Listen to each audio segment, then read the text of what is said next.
Hi, இன்றைக்கி நம்ம கீர்த்தி கிச்சனில் நெல்லிக்காய் ரசம் பார்க்க போகிறோம். வாங்க எப்படி பண்ணலான்னு பார்க்கலாம். முதல்ல சின்ன ஜாரில் 5 பல் பூண்டு, 4 பச்சை மிளகாய், 1/2 ஸ்பூன் ஜீரகம், 1/2 ஸ்பூன் மிளகு இதெல்லாம் போட்டு நல்லா குறைன்னு அரைச்சிக்கலாம். அடுப்பில் ஒரு பாத்திரம் வச்சு 1/2 ஸ்பூன் நெய் விட்டு, நெய் சூடானதும் கடுகு சேர்த்துக்கலாம். இப்போ கடுகு பொரிஞ்ச உடனே நம்ம அரைச்சி வச்சுருக்கிற இந்த பூண்டு மிளகு ஜீரக பேஸ்ட்டை இதில் சேர்த்துக்கலாம். இது ரொம்ப நைஸாக அரைச்சிடக்கூடாது, நம்ம குறைப்பாக தான் அரைக்கணும். இந்த அளவுக்கு குறைப்பாக அரைச்சதை இதில் சேர்த்துக்கலாம்.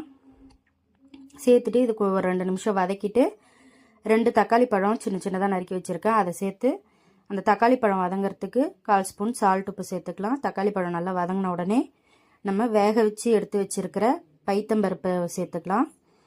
அது கூட 2 கிளாஸ் தண்ணி விட்டு ஒரு 6 பெரிய நெல்லிக்காயை விதை எடுத்துட்டு நான் பேஸ்ட்டாக அரைச்சி வச்சுருக்கேன், அதையும் சேர்த்துக்கலாம். சேர்த்துட்டு அதில் ஒரு 1/2 டம்ளர் தண்ணி சேர்த்து அலம்பி அந்த தண்ணியை சேர்த்துக்கலாம். தேவையான அளவு உப்பு போட்டு 1/4 ஸ்பூன் மஞ்சள் தூள், பெருங்காயத்தூள் இதெல்லாம் போட்டு நல்லா கலக்கி விட்டுடலாம். இதில் நம்ம புளி சேர்க்க போகிறதில்ல, ஏன்னா நெல்லிக்காய் சேர்த்துருக்கோம், நெல்லிக்காயோட புளிப்பே இதுக்கு போகிறோம். இது கொதிக்கக்கூடாது. இந்த அளவுக்கு நுர தட்டி வந்த உடனே நம்ம கட் பண்ணி வச்சுருக்கிற கருவேப்பிலை கொத்தமல்லியை சேர்த்துட்டு அடுப்பு ஆஃப் பண்ணிடலாம். இப்போ நம்மளுடைய நெல்லிக்காய் ரசம் ரெடி ஆகிடுச்சு. நீங்களும் ட்ரை பண்ணி பாருங்கள். மறக்காமல் நம்ம சேனலை சப்ஸ்கிரைப் பண்ணிவிடுங்க. தேங்க்யூ.